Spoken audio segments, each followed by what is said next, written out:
Violent clashes erupted today between pro-democracy protesters and riot police at Hong Kong's airport. Police, armed with pepper spray and batons, rushed in as protesters shut down one of the world's busiest airports for a second straight day. Video from inside the airport appeared to show the demonstrators beating two people that they suspected of being undercover police officers. The protesters have been demonstrating in Hong Kong for months now, triggered by a bill that could have extradited anyone arrested in Hong Kong to mainland China. The Chinese government has called the protests, quote, signs of terrorism. And President Trump reacted this way today. Well, the Hong Kong thing is a very tough situation, very tough. We'll see what happens, but I'm sure it'll work out. I hope it works out for everybody, including China, by the way. I hope it works out for everybody.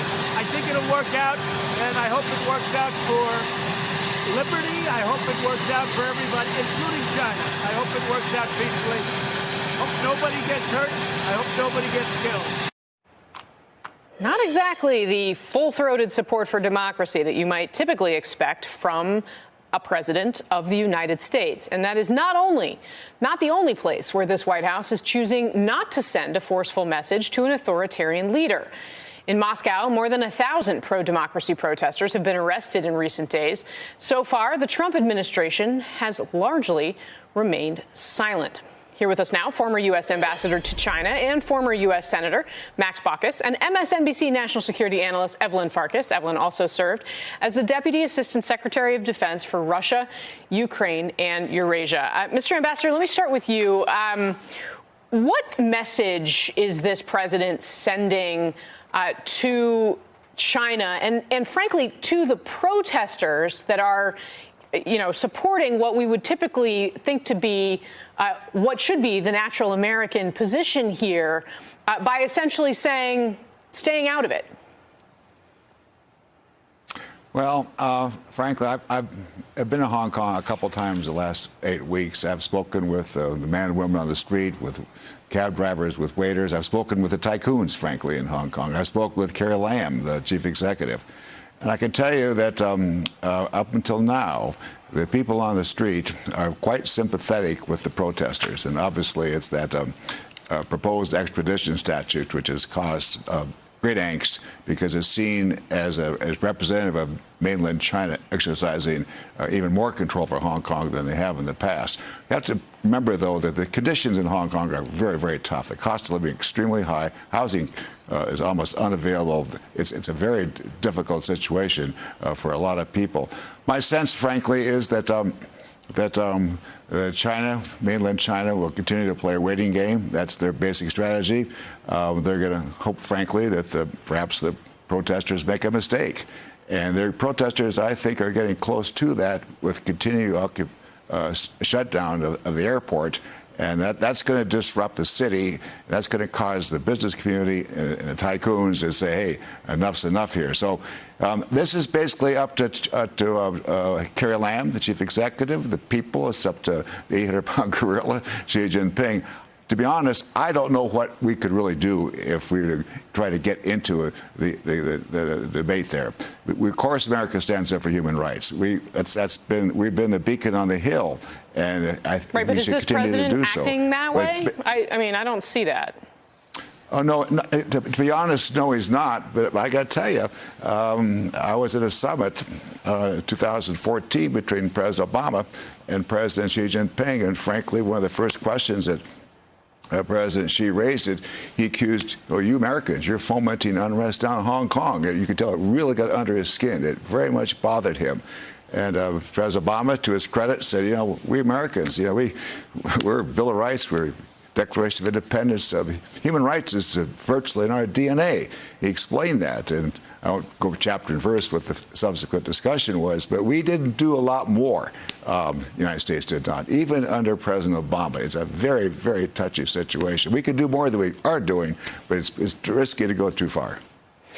Evelyn Farkas, I mean, what role do you think the president's words play, though, in this? Because, as the ambassador points out, even if the Obama administration's policies didn't necessarily take many steps farther, at least the public posture was different. Yeah, I would actually argue that the policy was to tell the Chinese government to exercise restraint under the Obama administration. And I say that without actually knowing that for a fact. I don't know what President Obama said or what my colleagues were saying at the time. But clearly, if the United States says to the Chinese government, keep your word. Remember, what they're upset about, these people in the streets, they're upset because when Hong Kong was turned back to China by the United Kingdom in 1997, the deal was, the Chinese said, you, Hong Kong, can have semi-autonomy. It means like you can rule your economy, you can have your own economy, your own rules there, and local government, right? It's not a total democracy, but they seem to have stepped back from that deal big time. First, as the ambassador mentioned, in 2014, there was an attempt by the Chinese to move in more heavy-handedly, and just recently with this extradition law. And so the Hong Kong citizens got really nervous because they think that now the government in Beijing, ruled by this relatively new president, Xi Jinping, is trying to clamp down and take away that deal, take away that semi-autonomous status. And by the way, I was in Hong Kong in April, and then in June I was in Taiwan. And in Taiwan, if you think they're nervous in Hong Kong, they're also nervous in Taiwan. Mr. Ambassador, the president tweeted that Chinese troops are heading for the border with Hong Kong. What kind of an escalation does that represent, and what does it tell you that the president is putting that kind of information out on Twitter? Well, first, I think the Chinese are a little heavy-handed when their propaganda machine cranks up and says if they're moving troops along the border there, and then, frankly, to some degree, into Hong Kong. Chinese are very conservative. They're not very nimble when it comes to public policy. They've never had a real history of doing so. They're very authoritarian.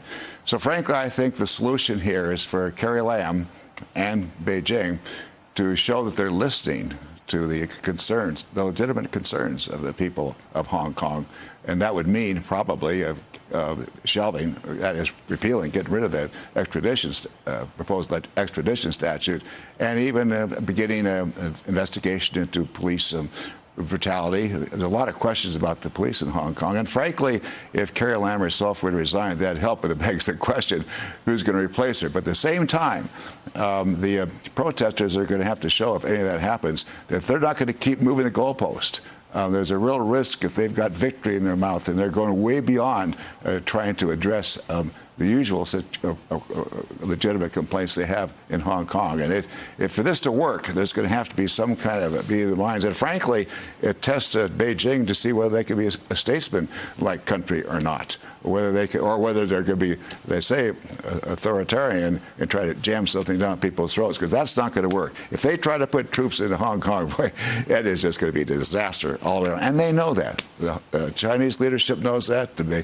Carrie Lam knows that. So they're trying to find a way. And right now it looks like they're trying to wait out the protesters. And I think they're trying to think that maybe the protesters are starting to get a little too far with all the violence that the protesters are calling, and essentially shutting down the city by shutting down the airport.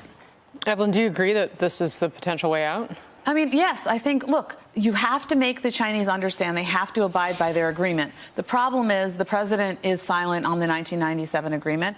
I don't know where Boris Johnson is, because the United Kingdom was the other party in this. And where's the UN Secretary General? I mean, there are actors who can just use their voice to create sort of a negotiating process. And yes, I think if Carrie Lam and Beijing were able to stand side by side and say, OK, we hear you, as the ambassador said, address the concerns about police brutality or overuse of the force, and then also say, and we will abide by the 1997 agreement, it will go far.